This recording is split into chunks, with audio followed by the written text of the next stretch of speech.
Hello and welcome to the Press Start the Press Start podcast, the Press Start Australia. Hello and welcome to the Press Start podcast, Press Start Australia's weekly video game discussion podcast. I'm your host, Ewan, joined today by my fellow gamers and co-hosts, Shannon. Hello. Brodie. Hello. James. Hello.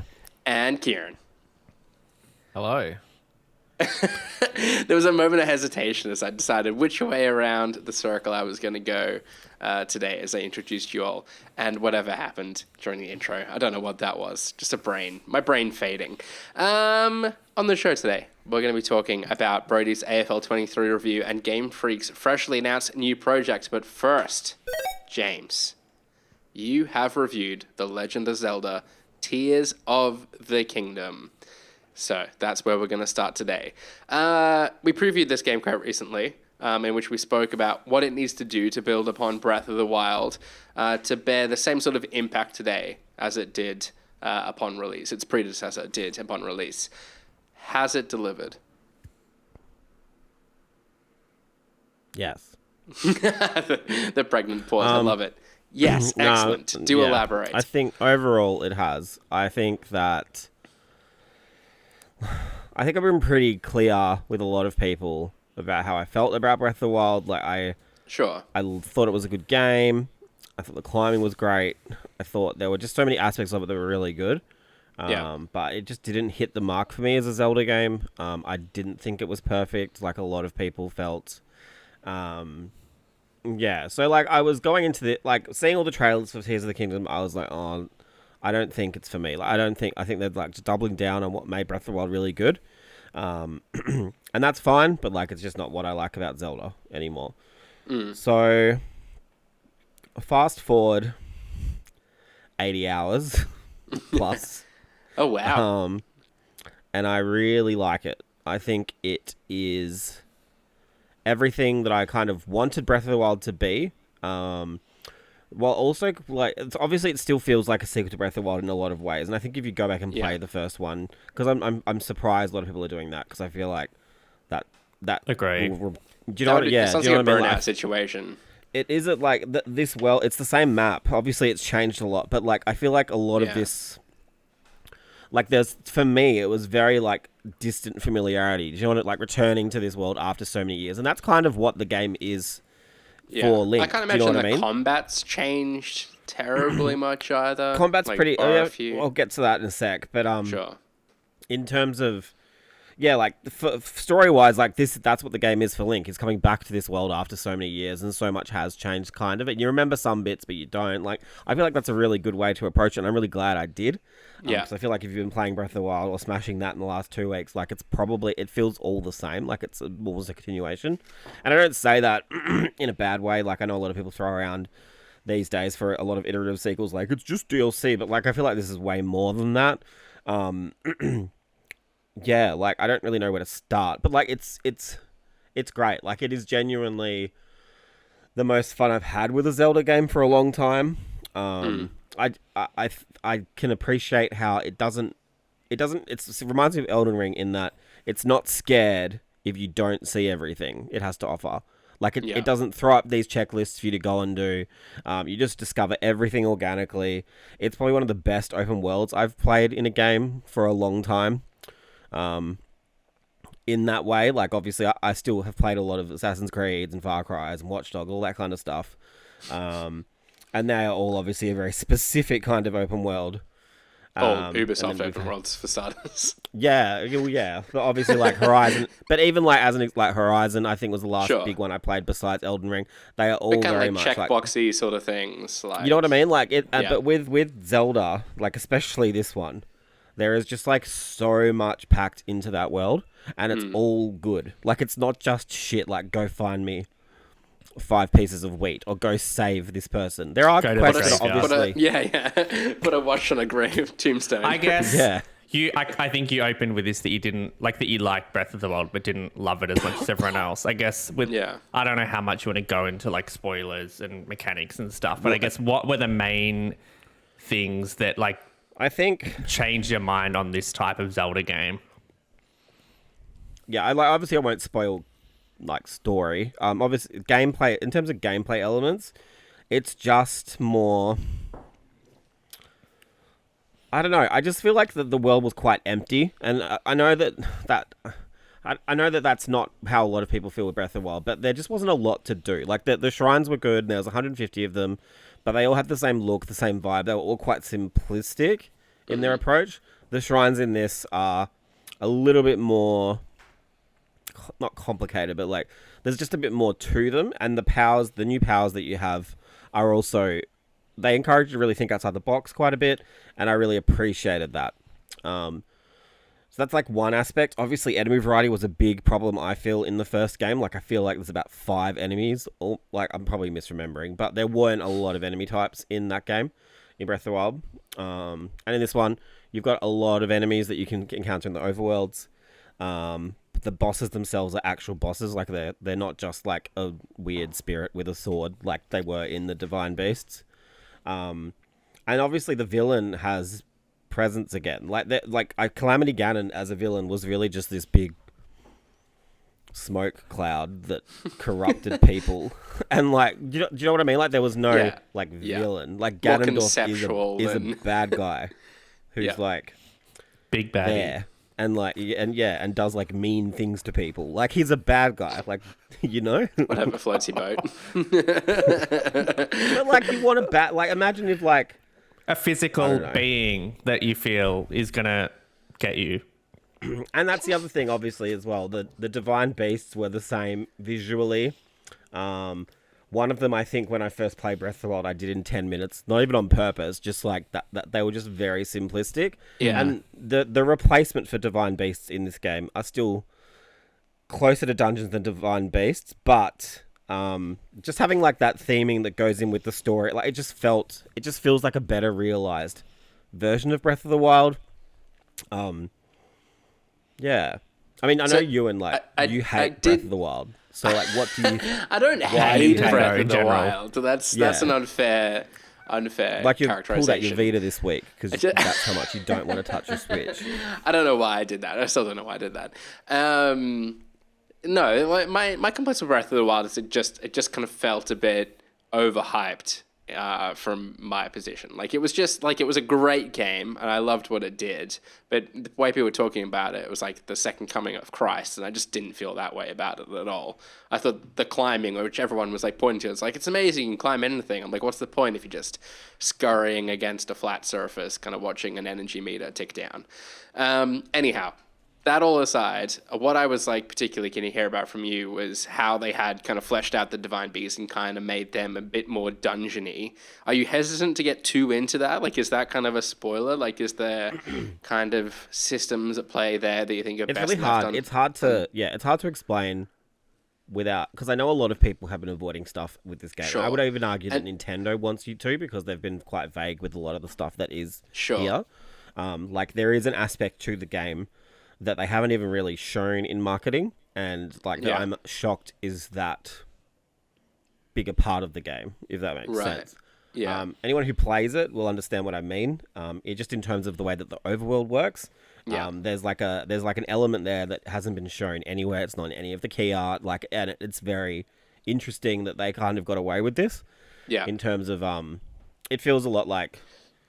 Almost like an MGS2-esque in the way that it like kind of subverts your expectations with what it's shown beforehand versus what it actually is. Yeah. Either way, it sounds like the kind of issue that I guess we took with Breath of the Wild, they've resolved.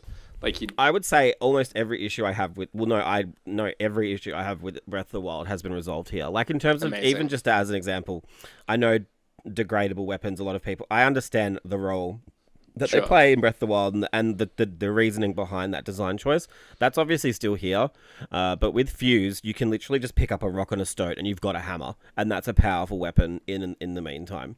You kill a lot of different types of enemies. They'll drop, like, horns, teeth, like, fingernails and shit. And if it's, like big fingernails from big enemies. And you can turn them into, like, axes and hammers. Do you know what I mean? Like, my issue with Breath of the Wild was a lot of time you'd go into a battle, wear everything out, and then kind of be, like, you wouldn't have a lot of shit left Yeah, and it felt like it was a little while before you got exciting weaponry as well. Like you were kind of. I like the kind of creative approach to this one. It sounds exciting. And you can do like cut a lizard's tail off and turn it into a whip. Like, do you know what I mean? Like, there's like you want to actually go out there, fight these enemies because you can probably make something cooler with whatever. I saw Kieran make a face there like that's badass. I like that. I was going to ask about like the building, and I guess Fuse to a certain extent as well, and like without going into it too much, but like does that stay fresh throughout the 80 hours? Like that was my one worry after playing a few hours. Yes. And I think a lot of that, it really depends on like how creative you are. I'm not particularly like the idea of like the vehicle building and stuff really, I was not in on that at first. Sure. But I think the thing that I find so astonishing about this game is if you can think to do it, it'll work. Like if you see these like things lying around, and you're like, I can build this. You can literally build it, and it will go the way that you want it to, almost every time. Like you're only really limited by your imagination. But if you don't want to do that, there is a system called auto build, which they showed in trailers and stuff. And what that is you can build something once and then save it as a design, and then like pull it out of thin air if you need to at any point. Oh wow! Do you have to have the resources like in your inventory? So if you have the resources near you, and they're inside this massive circle, it's a free creation. You don't have to spend anything. Yeah. If you don't, it costs like a certain amount of a certain resource you find somewhere. Which is quite abundant anyway. Yeah. And you can make it out of thin air. So you can literally create, like, I know this sounds like crazy, but like I got a schematic for a bridge, and like I know that sounds like a small thing, but being able to just build like 3 fucking massive bridges and just create like literally bridge a gap with them. Very Death Stranding-esque, obviously. But that was really cool. On top of like having a jetpack that shoots lasers, or like a like you can literally think of something and you can make it. Something reminds me of Scribblenauts. It's pretty different to that a little bit, but like you have to be able to do more than just like type a word. Yeah. If ChatGPT met Tears of the Kingdom, maybe, but not really. It's a dangerous combination. Don't plant that. But yeah, idea. like that kind of extends to the puzzles and the dungeons and stuff. A lot of them are just common sense puzzles almost. Like you do feel a little bit stupid when you realize, oh, that's what I was meant to do. Do you know what I mean? Like the puzzles. I feel like that's every puzzle I've ever encountered in a video game. Truthfully. Yeah. Oh, okay. Yeah. But like a lot of the time, there's like, maybe reflects more especially in the game. In a lot of like adventure games or Japanese like Ace Attorney and stuff, the logic there is always a little bit like, oh, that doesn't really, like you have to be on a very specific path. But with Tears of the Kingdom, it's limitless in what you can do. Like the other day, I had to move a character from like one point to another. It was quite a far distance, and rather than build it, I think you're meant to build a wagon, but I just attached a rocket to it, and it just blew it off the hill to where it needed to go, and that works. So like, if you can think of it, it'll work.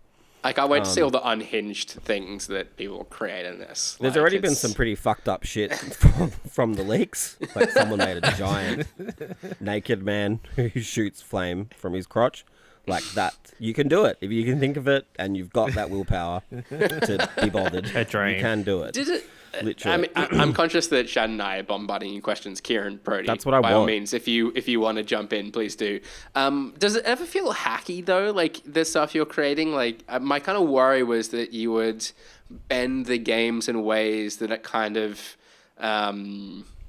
Just kind of felt a bit clunky or like awkward. It kind of felt like you were cheesing things and like clipping through things in ways that you shouldn't have or anything like that. Like system-wise, does it hold up and does everything feel like a viable way to solve a puzzle? Yes. All right. Like cool. I've definitely like cheesed stuff. Like I've definitely done stuff and I'm like, I don't know if I was meant to do it that way, but it worked. But I've never felt like.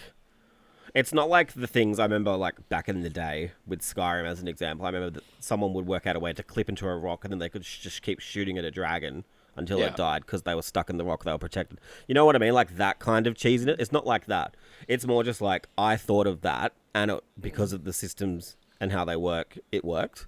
Does that make Yeah. sense? Like it's not cheesy cool. in a way that diminishes the challenge or the intelligence to some extent. But it's designed in a way that, say, like as an example with Ascend, that lets you kind of automatically climb to any point that's like there's just going to be solid ground above you, and you can climb up through it like instantly with that power.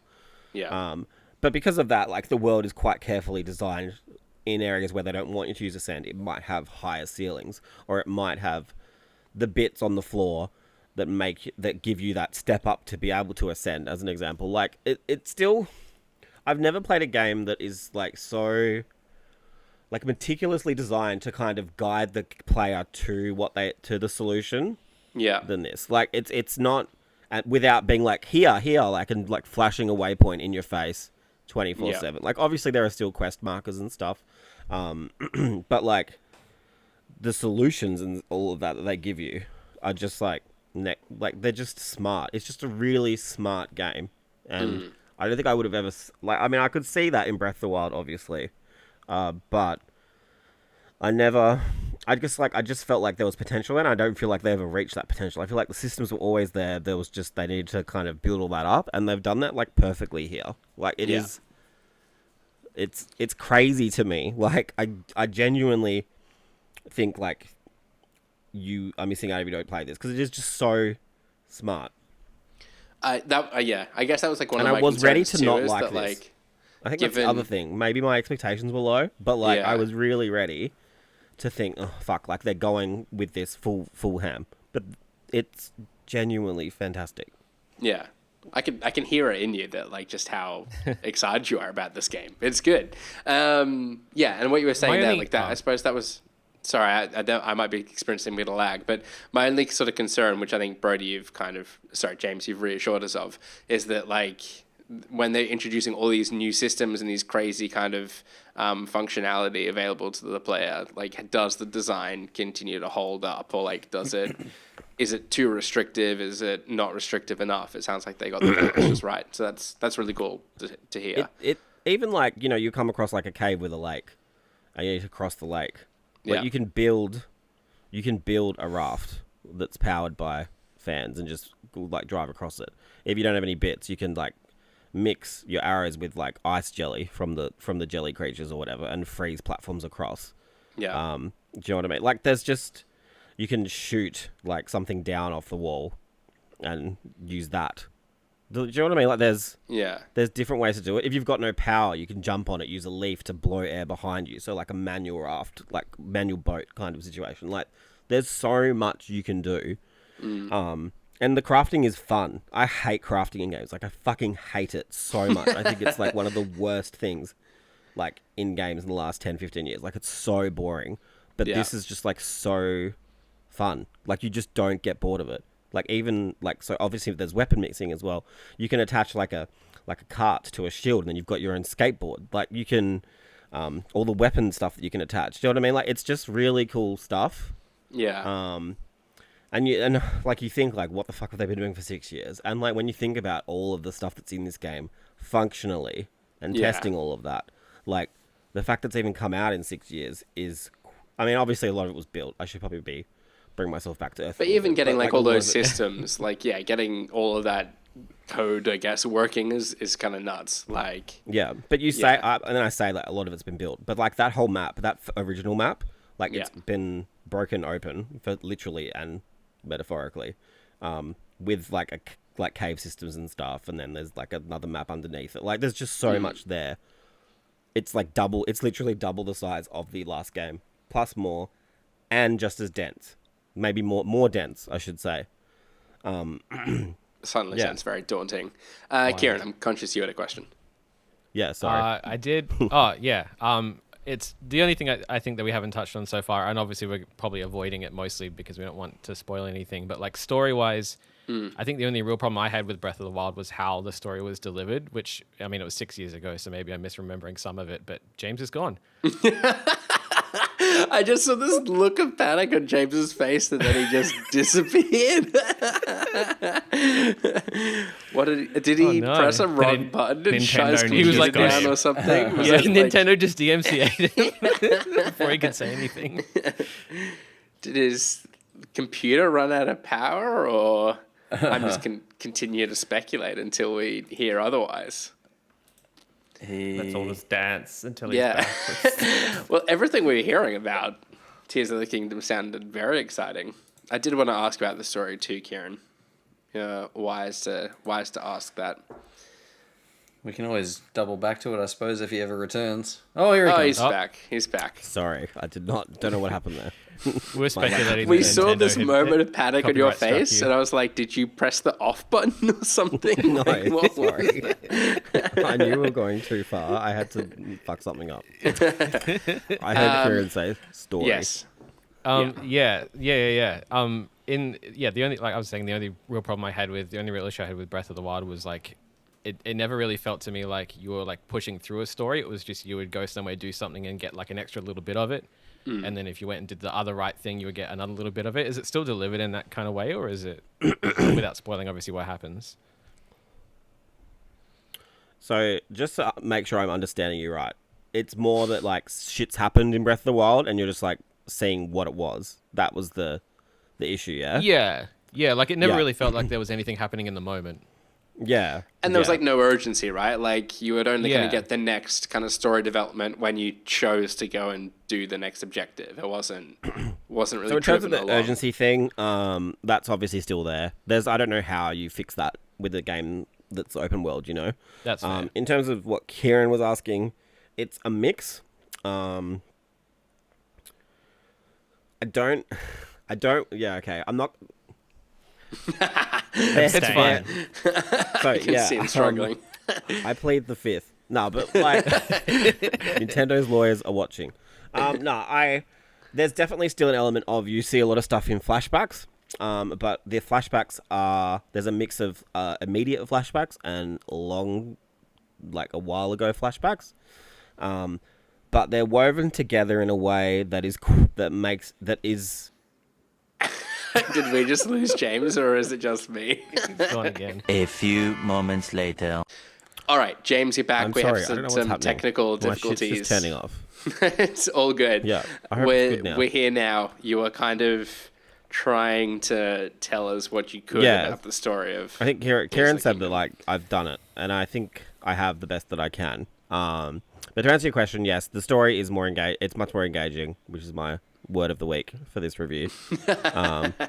And it's definitely more intriguing. There's definitely like more. I don't want to ruin a lot of it, but there is obviously the individual stories for each of the areas are all quite contained because of the way the game is, like, you know, open world. Yeah. But the overarching story is quite interesting. More interesting than Breath of the Wild, definitely. And most Zelda games, I would say. Like, I've never really been drawn or propelled through a Zelda game by its story.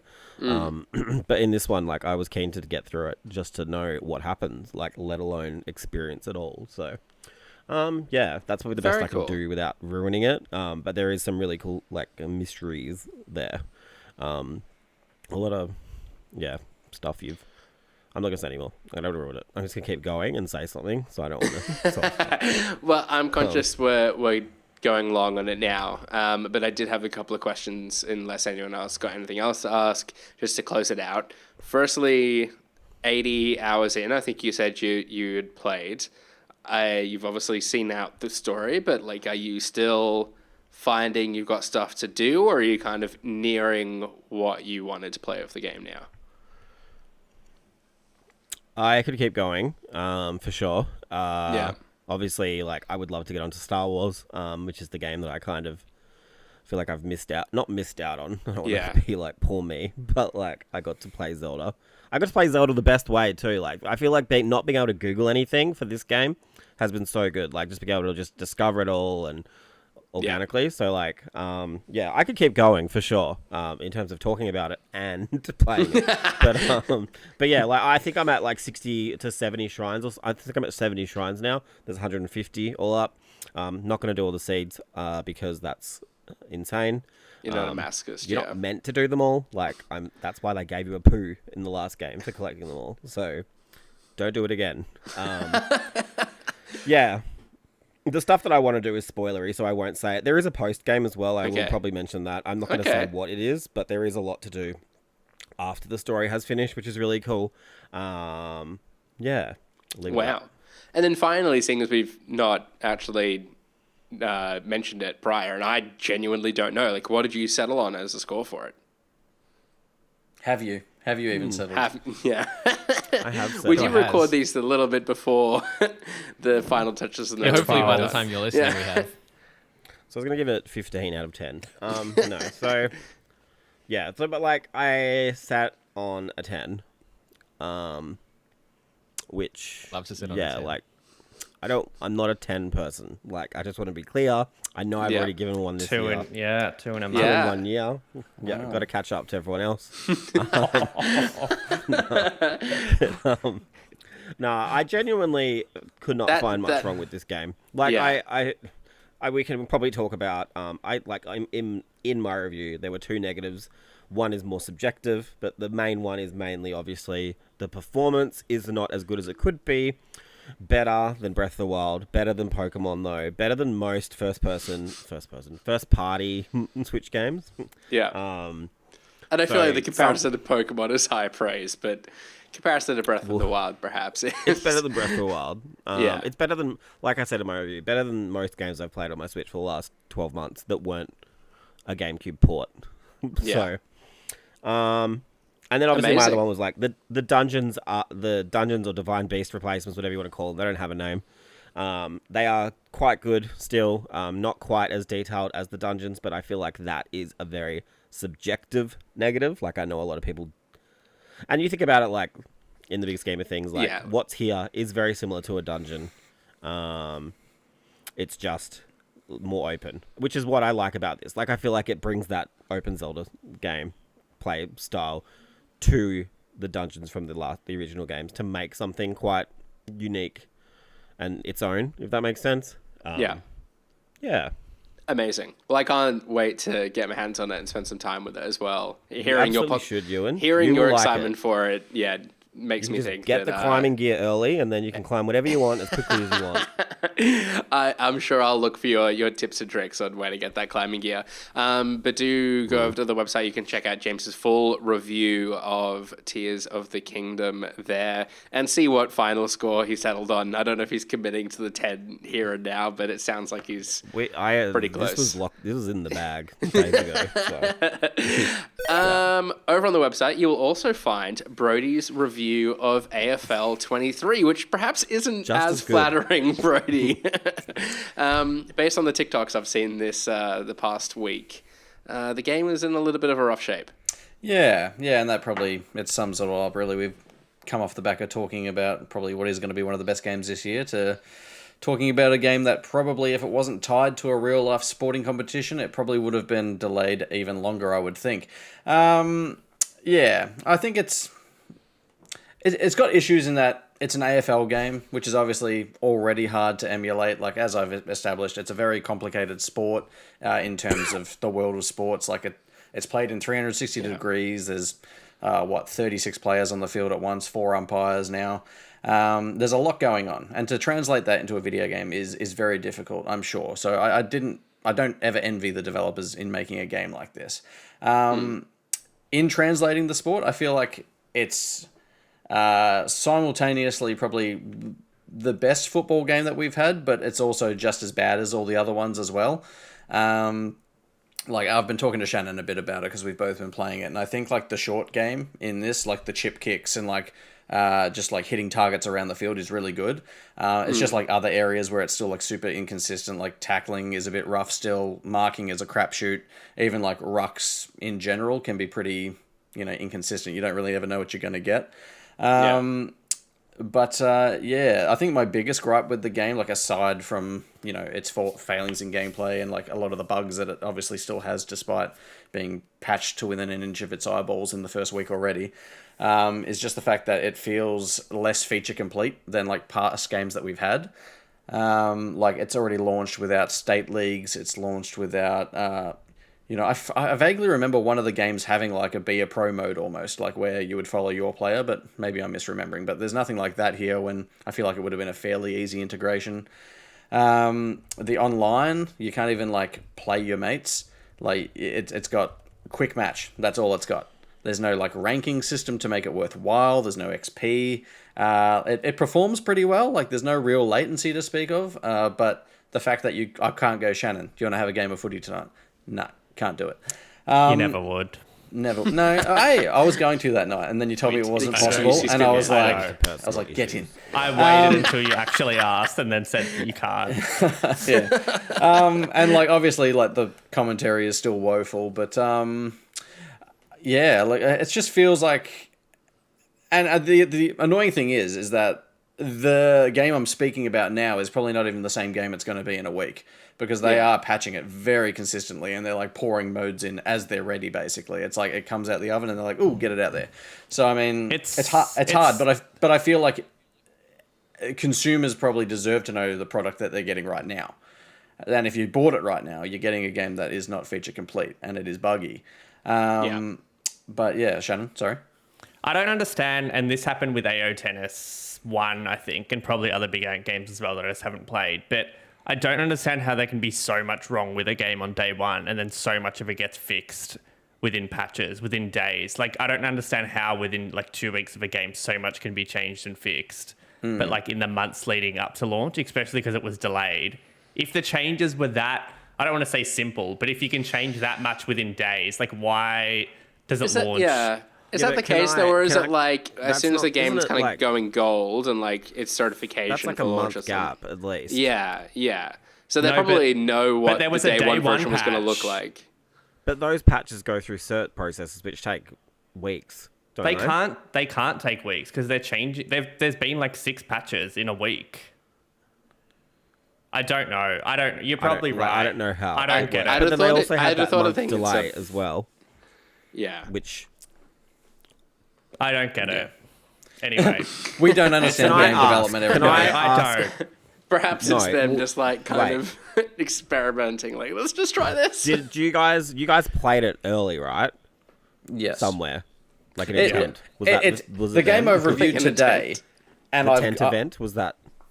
The game I've reviewed today is different to the game I played last week. Even, like that's what I mean. Like it's changing. It's daily. ever changing. Yeah, like daily. As this a thing game is changing. Like, but what I'm trying to say was it bad when you played it at the previews?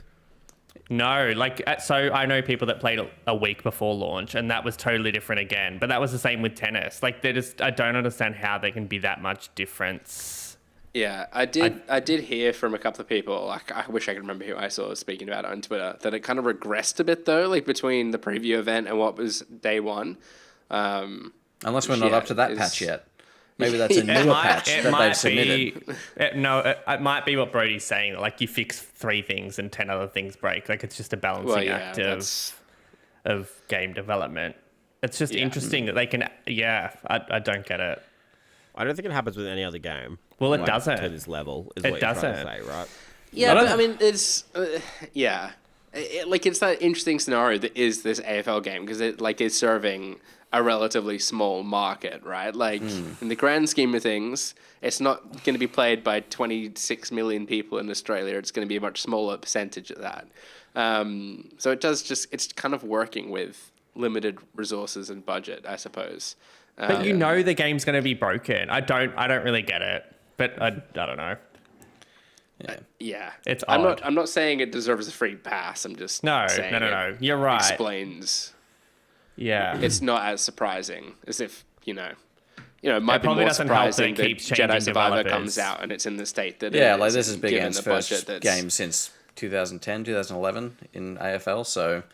It's not like they haven't developed AFL game. AFL Live, I think, which was the first PS2 game. I think wasn't it? PS3 and 360. It was like the first modern one. I guess it was like around. It must have been like 2011 because I think that's when it was after the Pies won the flag. So, because they were on the cover. So, I mean, because it's been Wicked Witch since then. So I'm not sure why that was even. Like, I'm not even sure why they were moved away from it. But like even the last Wicked Witch go. What are they up to now? Who knows? Who knows? I guess we'll find out one Just day. waiting to get the license back. At after this Xbox's- game. Something in their cauldron as we At speak. Xbox's next game conference.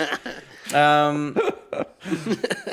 so look, on the whole, it's very disappointing, but I honestly think this will be a different game in 3 months. Like, it's going to be profoundly different. Like, they're going 3 days, 3 hours, honestly. there'll be a patch tonight, and I'll change the score. But yeah, look, once they add all this stuff, like the grassroots stuff that has been in last games, like really round out like the user generated stuff, because there is a lot of like user created content in the game, although it's put through the system very poorly. Like, you can't even like preview a player before you download them. Like, you have to download them first. Like, so it's just little things like that. That's just, it bugs me. But it's not because they don't care. Like, the presentation wise, I think the game is pretty good for what I imagine the budget is. Like, the player likenesses are really good, and they've done things to like try and emulate like the telecast and broadcast sort of side of football, which is cool, although it falls short in a lot of ways. But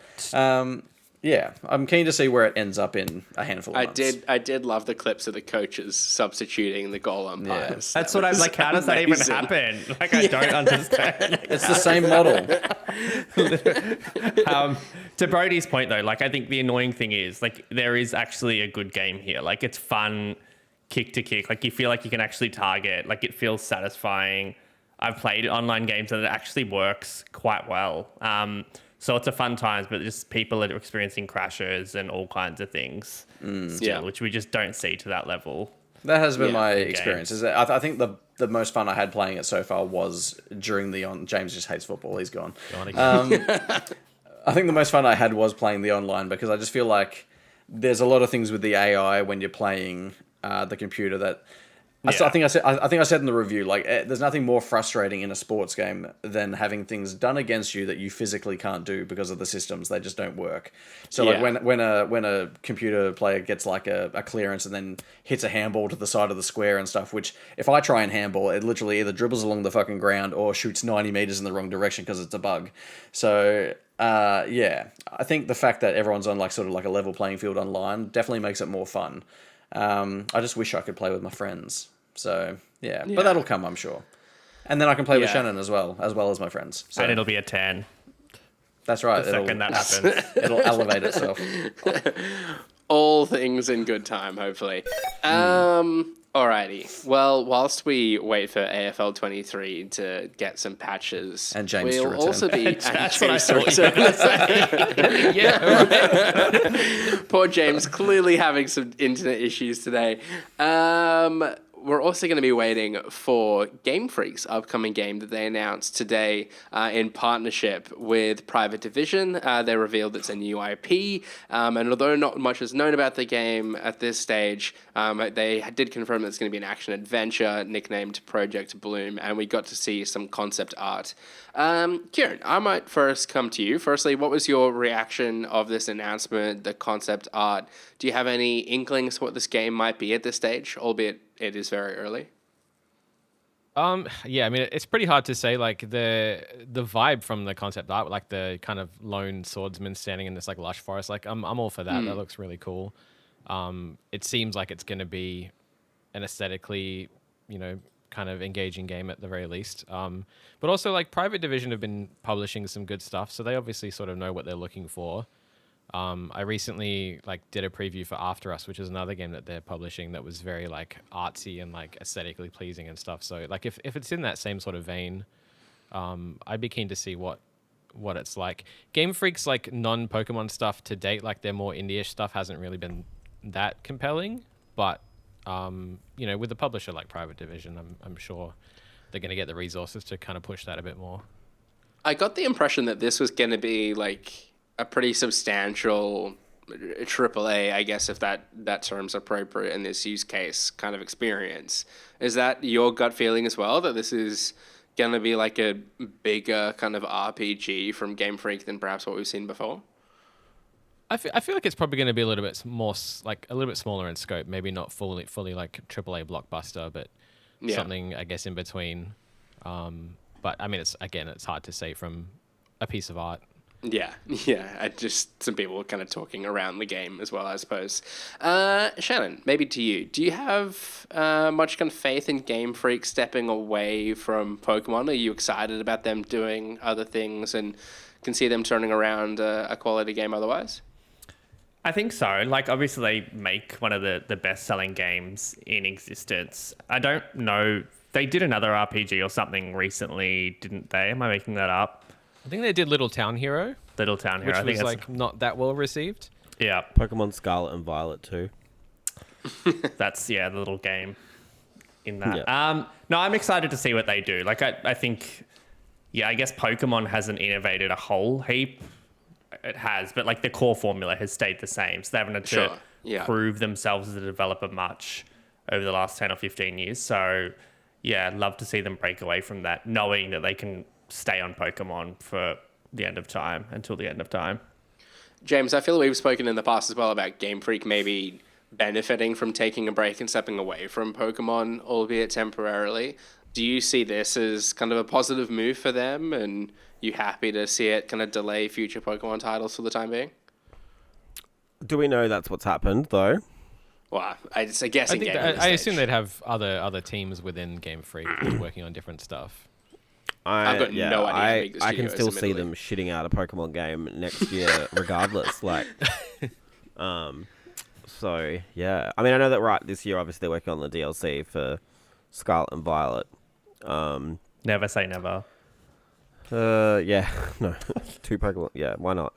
What was your question? Yes, I think that I've always said that. I've always felt that they should take a break from Pokemon, gather their marbles a bit, and put out a surefire hit, you know?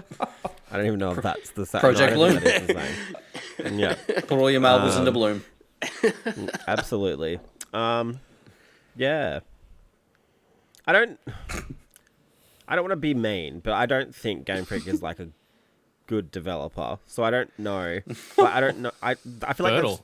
No. That's probably I'm kind of with you. People are going to come for you on that. Like, I think the Pokemon games okay, wait, are a no, sort of wait, thing, wait. and they do that thing very well. That's a but box they're quote. not. Can we let me take a few steps back. I just One want of to the say, worst developers. I just like to, I'd like to just make an apology. No, but real talk. I'm excited to see what I think I've always felt that Game Freak's problem is that they've got to. I've always thought Game Freak were a great developer. Just cut that. Anyway, shut up. I've always felt that they just need more time. You know what I mean? They have to put a Pokemon game every 2 years. Yeah. So like that's a lot of pressure. Yeah. And people have always wanted, like, say, a Breath of the Wild-esque reinvention for Pokemon. You're never going to get it in a 2-3 year development cycle. So if they are given the time by, say, Private Division to make something really special, for sure, like, go ahead with it. I agree there. Right? That's what I meant. I don't think they're a bad developer. I should probably reel that in a bit. But, like... I do like the situation has been consistently bad, and I want to see that improve for them. You know, I don't know how a Game Freak is structured, admittedly, but like I kind of do. If there is a second team working on a Pokemon, it'd be nice to see them kind of adopt that kind of 2-lane sort of strategy. Like I think Rare kind of famously did this back in the day, where they would kind of have 2 isolated barns, right? Yes, and they competed a lot. Yeah, and like maybe this kind of Project Bloom team does the experimental stuff, like tries new things, pushes the boundaries a little bit, whilst the other team kind of spits out the Pokemon game as James described it. But, you know, maybe they can kind of like learn from each other, and the work the experimental team kind of does then kind of feeds into future Pokemon iterations and kind of grows from there. That could be nice. Yeah. Maybe. Brodie. Game Freak has 169 employees, by the way. All right. That's a sizable studio. They're in the same building as like EPD and PTD and HAL Laboratory, so there could be a lot of good support around there for them, I suppose. So what was your question? What do I care about this? Sure, yeah. I just kind of threw to you because it sounded like you had something to say, but yeah, go for it. No, I was just tell us your thoughts. Just Googling Game Freak, that's all. Pulse Man is a game I did. It's not a lot. Sorry. Well, I don't develop games, so I don't know how many you need. I think Hellblade was done by 20 people, so that's impressive to me. Yeah. Imagine what 160 Game Freaks could do to a Hellblade.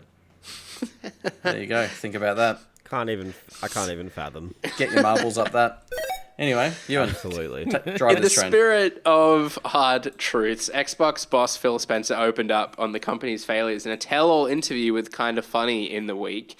He confronted a number of failures that he admitted to over at Xbox. So that prompted the rapid-fire question I thought I would ask you all today, and that is, what hard truth do you think the video game industry needs to Super confront? rapid fire. Super rapid-fire question. No, Development I love trying to- cycles. I don't think Game Freak are getting enough time to shine. That's a great hard truth, Brodie. I love it. They could I'm be a gonna good developer. They could I'm be going to good. say, But they're not. again, Just tacking to be in a clear, they're news not. piece of GTA 6 rumored to be costing like upwards of like $1 or $2 billion to produce. Game production budgets can't keep going up.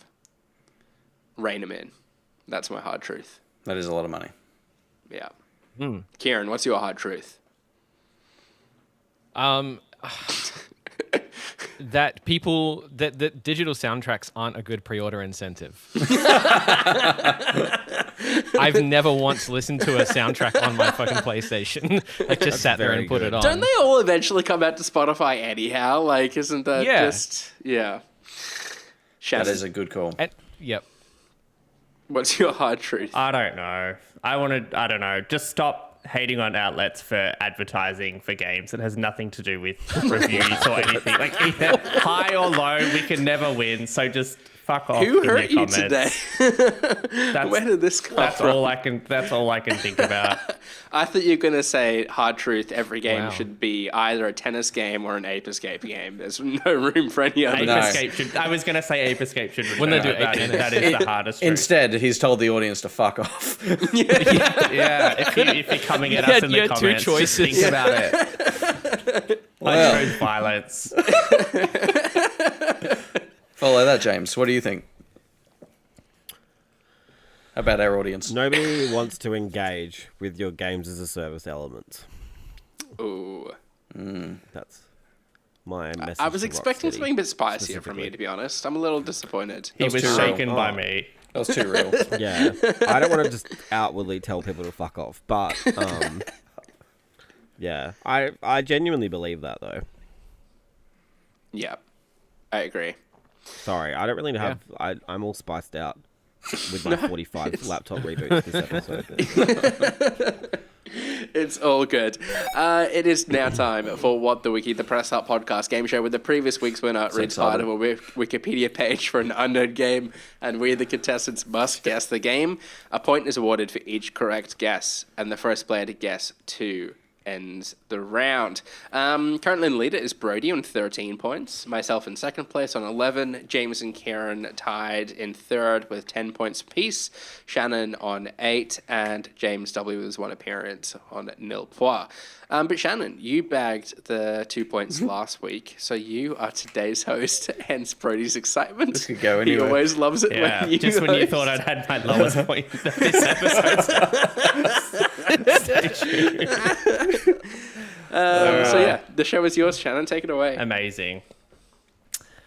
The game is a free-to-play platformer battle royale. It Brodie. involves up to... Oh. Yes, Brodie. Brawlhalla. No. The James, game... Yes, Jamzi. is it Fall Guys, Shannon? Could I get a full title, please? Ooh. I feel like it's just been rebranded to Fall Guys, but wasn't it Fall It has- Guys Ultimate it has. Showdown? Ooh, no, that's Oh. not the title. It's. I'm gonna take it. I don't want. I'm not gonna. It is. face It is just Fall this Guys rat. now. Okay. What was it Sold. originally? Ultimate Knockout. Ultimate I believe. Knockout. Ultimate Knockout. Oh, Fall yeah, Guys well. Ultimate Knockout. Yeah. They knocked that out. didn't Only they? the real ones know that. That's a bit of a Yeah, mouthful. well, I was excluded from that group. we were the day one. I can't remember that at all. Sorry, Shannon. No, you're right. I don't know. Which So we're to go awarding next. a point to James there? We Yes. are awarding a point to James. All right. Awesome. Keeping tabs. We Thank you. need to stop him, boys. He might get a bonus point. Yeah. I don't Yeah, know which right. one to go here. The game is a puzzle strategy game originally developed by DMA Design and published by Cynosis in James. 19. Oh, Yeah. shit. Shannon, you're so predictable. Is it Oh, I think I got it wrong now that I'm saying Oh, it. yeah, Is it that's- Space Station Silicon Valley? No. Fuck, man. I did Not not. predictable. I take it back. No. Can you read the first I part wish again? it was. It's a puzzle game, you said. Puzzle strategy game. Published in 1991 and later ported for numerous other platforms. The objective of the game is to guide a group of characters through a number of obstacles to a designated exit. James, can I go Kieran. again? What's I think the paragraph Was it is the still end of the going, so I think it's paragraph, Kieran. the paragraph? Was One not guess per still going, paragraph. but sure. Kieran. Is it Lemming? Is it Lemming? It is Lemmings. Oh, Kieran. well done. Well done. I don't know if anyone else can hear it, if it's just me, but just like the nervous breathing we're getting from Shannon through the microphone. All right, next game. The game is a 1987 graphic adventure. It follows teenage protagonist Dave Miller as he attempts to rescue his girlfriend, Sandy Pants, from a mad scientist whose mind has been enslaved by a sentient meteor. The player uses a point-and-click interface to guide Dave and two of his 6 playable character friends through the scientist's location while solving puzzles and avoiding dangers. I don't understand. What's the problem? I don't know. Shannon's just I'm laughing just at him for changing some shit on reason. the fly. Ewan? Yeah. Pure guess. I've never... no idea what this game is about. Pure guess. Is it Day of the Tentacle? It is not, but it could have been. Thanks, Shannon.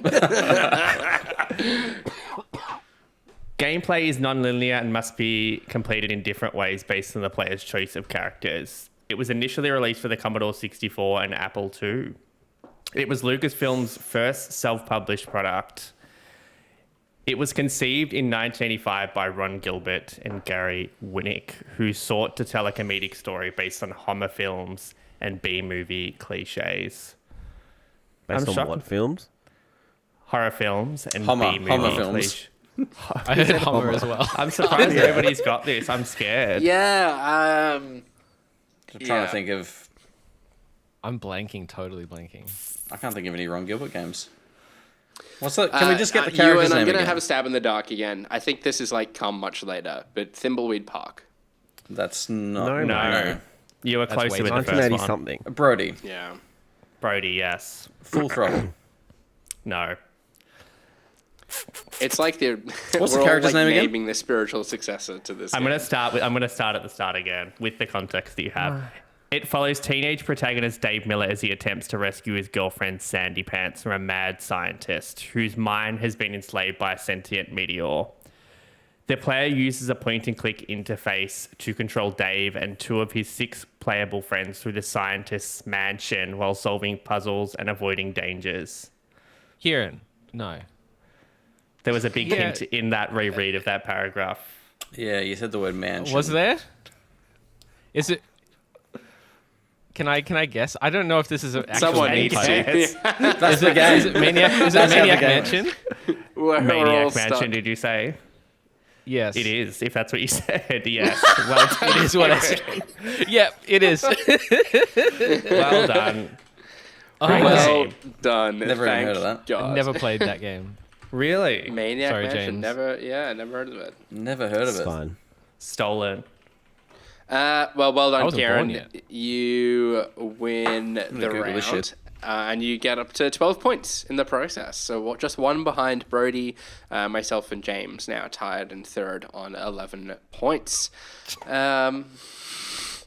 You okay, Shannon? Did you enjoy that? I'm already copying it. I'll leave it at that. Oh no. And with that, let's bring an end to what was this week's episode of the Press Start Podcast. Subscribe to us on Listener or the podcast service of your choice. Follow us at press.au and visit the site at pressstart.com.au. We've been joined today by Kieran. Yeah, you can find me on Twitter at HASH_BRAUN. Joining us today was also Brodie. Thanks. You can follow me on most things at Brodie_DG. By the way, check out Maniac Mansion, the sitcom loosely based on the game of the same name, created by Eugene Levy. No Wow. way. Okay. There's a Really? sitcom based on the game. It ran for 3 seasons. No way. And it stars Joe Flaherty, whoever that is. So there you go. Thank you. You've been on fire on Google today. In the hosting chat for What the Wiki, it was Shattered. You can follow me at Shannon Grixty on everything. And last but not least, with his Tears of the Kingdom review, it was James. Yes. You can find me on Twitter at James ATJAMZ. What a great Real round. unhinged energy into the end of this podcast. I've been your host, Ewan Roxborough. You can follow me on Twitter at Ewan_Roxborough. Thanks again for tuning in. And until next time, happy gaming. Bye. Bye. Bye. Bye.